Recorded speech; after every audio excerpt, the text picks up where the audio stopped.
Simplicity is key, but your hips are anything but simple. In fact, hip pain itself is complicated because you could be feeling it in the front of your hips, you could be feeling it in the back, you could be feeling it in the side, you could even be feeling it in your groin. I worked with somebody who had really bad hip pain, and this was a guy who would work from 8 to 10 hours, and he'd be on his feet all day walking around supervising his employees. Sometimes he'd rack up 18,000 steps, and with each one of those steps, he'd feel his pain. So just imagine his aggravation with each step. And that aggravation lets him being in a bad mood, and that bad mood translated into bad relationships and problems with the people at work, and that affected his money. He'd go home, he'd sit down on his couch. Once he'd sit down, he'd feel his hip pain there as well. And so he'd take that bad mood from work. Now he'd have a bad mood at home, and it affected his relationships with his family as well. And he wanted to get rid of that pain. And I want you to get rid of your hip pain if you have any hip pain. Now we're going to talk about the 9 fast and easy ways to bulletproof your hips. Right before we get into those exercises, I want to give you a little bit of a rationale as to why you're going to see some of the exercises that you're going to see. Because a few of them aren't really even hip exercises. And the hip is complicated, like I mentioned.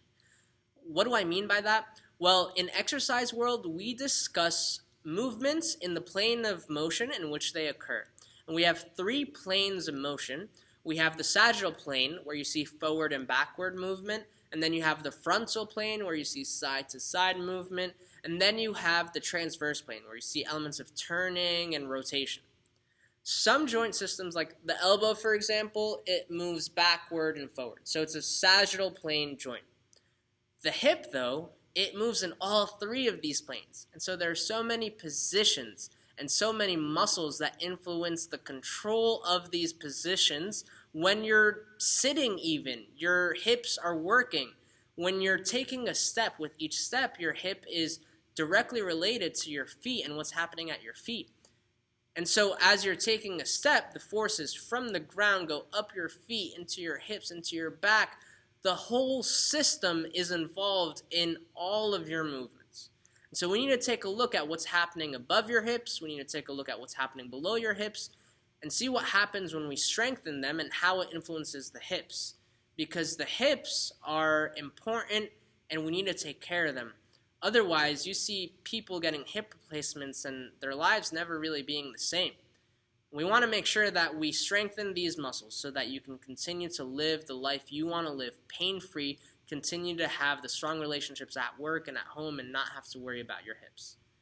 Before we jump into the exercises, I also want to mention when you're doing these exercises, you're going to do 2 sets of 5 to 6 seconds, except for if you're somebody who's a bit more experienced or you want a little bit more of a challenge, then you can do 20, 30, or even 40 seconds. So 2 sets of 5 to 6 seconds, or 2 sets of 20 to 40 seconds. You want to avoid feeling any type of real fatigue, like don't poop yourself out too much, and you want to avoid pain. This one is super important. Avoid the painful positions. Unless it's below a 2 out of 10 pain, then definitely avoid that specific movement. And so all these movements, they're going to be holds, so we're going to be holding specific positions, and you're going to be pushing those positions, and you're going to be squeezing those muscles anywhere from 5 to 6, or if you're more experienced, from 20 to 40 seconds. So let's get started. The first exercise that we're going to do is some version of a single leg stance. And so one way that you could do this is you can shift the weight of your body onto one leg. So this is the working leg, and this is the assisting leg. Another thing you could do is you could be on the tippy toes with that assisted leg, and so this working leg is doing a bit more. Next, you could hold on to something and hold that position there, or you could do it without holding on to anything and holding that position. Exercise number 2 is some version of hip flexion. So you could do this a few different ways. One way is if you're sitting down on a chair, you can bend your leg and then bring your leg up towards the ceiling. If you want a bit more of a challenge, you'll straighten out your leg and then bring your leg up. That's definitely harder. You can also do this lying on your back. From here, you're going to do the same thing, bent leg, bring it on back, Make sure that you keep the same position of your back throughout this movement. You can straighten out the leg, bring it up towards the ceiling. If you find yourself curling up too much at your lower back, you've gone too far. The last way that you can do this, get onto your stomach, and then you'll bring this leg and you'll push it towards the bed or whatever it is that you're lying on. Exercise number 3 is hip extension. So you can lie on your back, and then with this leg, you can dig your heel right into the bed or the table, and you'll hold. Okay? If you turn on your stomach, you can also do this. I suggest bending your leg to start, and then you're going to bring your hip off of the table, bringing the sole of the foot towards the ceiling. If you want a bit more of a challenge with a straight leg, you can bring your heel straight up towards the ceiling, again, bringing that hip off of the table. Exercise number 4 is hip adduction. One way to do this seated is you're going to have your legs, your knees, and your ankles together, and then you're going to think about continuously pushing your legs inwards towards each other. If you want to do this standing, you're going to point your toes forward, and then think about bringing your legs, again, in towards each other. So even though your legs are staying still, imagine that my hands were my legs for a second. I'm thinking about going like this, okay? One way to make this harder is you're going to bring your legs out wider, and then you're going to do it from that position. Exercise number 5 is hip abduction. I like to do this in 2 different ways. One way is you could lay on your back, and then from this position, while keeping everything still except the working leg, you're going to move your leg to the outside, and then from here, you're going to continuously think about pushing it towards the outside and hold that. Another way that you could do this is side lying.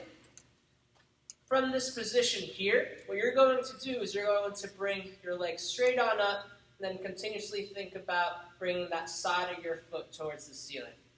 Try to keep your toes pointing straight in this orientation, and then hold this. Exercise number 6 is going to be hip internal rotation. So you can do this a few ways. If you're laying on your back, one way that you could do this is think about turning your leg inwardly. Really turn it inwardly from that position there. So if you notice what's happening with my foot, this is me laying down in a restful position, and then when I turn my leg inwardly, I'm going into that internal rotation, okay? Another way that you could do this is you can bend your leg, and then from this position, while keeping your knee in this position, you're going to bring that foot towards the outside. Another way that you could do this is if you're lying on your belly, you're going to bring that leg into this position, and then think about, again, bringing that leg towards the outside, moving in that direction, and you're going to hold that position, continuously pushing into that direction. Exercise number 7 is going to be hip external rotation. So if you're lying down and you're on your back, then you're thinking about bringing this leg and turning it outwardly, where it looks like this. So this is going to the outside. And then if you're on your back, another way that you could do this is you're going to bend your knee, keep your knee in this position, and then you're going to bring that leg and you're going to bring it towards the inside here. So this is that starting position, and then you bring the leg over here, and you're pulling that leg, that foot towards you throughout this movement. You hold that position there. Another way you could do this on your stomach, again, you bend your leg, and then from this position, you're going to bring that foot that way, and you're going to hold that position as much as you can while trying to keep your hips still on the table. That foot is moving towards the inside. Exercise number 8 is going to be hip hiking or lateral lumbar flexion. The best way for me to illustrate this is if I'm standing up. Imagine that you're hiking up your shoulder, you're shrugging it up, and you're holding that position. You're going to do something very similar except with your hip, where if you're holding this position here, you're hiking it up, and then you're going to potentially feel stuff start to scrunch up on this side. If you're lying down on your back, one way that I like to think about this, While keeping a straight leg, I'm going to think about bringing my hip towards my armpit. And then I hold that position there. For our final exercise, exercise number 9, you're going to bring yourself to a wall. From this position, you're going to bring your feet onto the wall, and then with your legs at a 90-degree angle, you're going to think about reaching for the wall, like so. If it hurts your neck too much to bring your head off of the floor, then what you could do is you could simply think about reaching towards that wall and really, really reach for it like you're trying to grab something there. You'll hold that position. Thank you so much for watching. We really hope that this helped, and if you benefited from this and you have anybody in your world who you think could benefit from this, send them this video or tag them in this video on Facebook. We'd really love to help as many people as possible. And listen, if you want to talk one-on-one to discuss your specific pain problem, maybe you need something a bit different so that you can start to get pain-free, go to lotusfitnessny.com to book an intro call, or if you're in the Facebook group, you could go into the announcements sections, click on that Calendly link to schedule a call. I'd be happy to speak to you. Thank you for watching. This has been Ahmed from Lotus Fitness.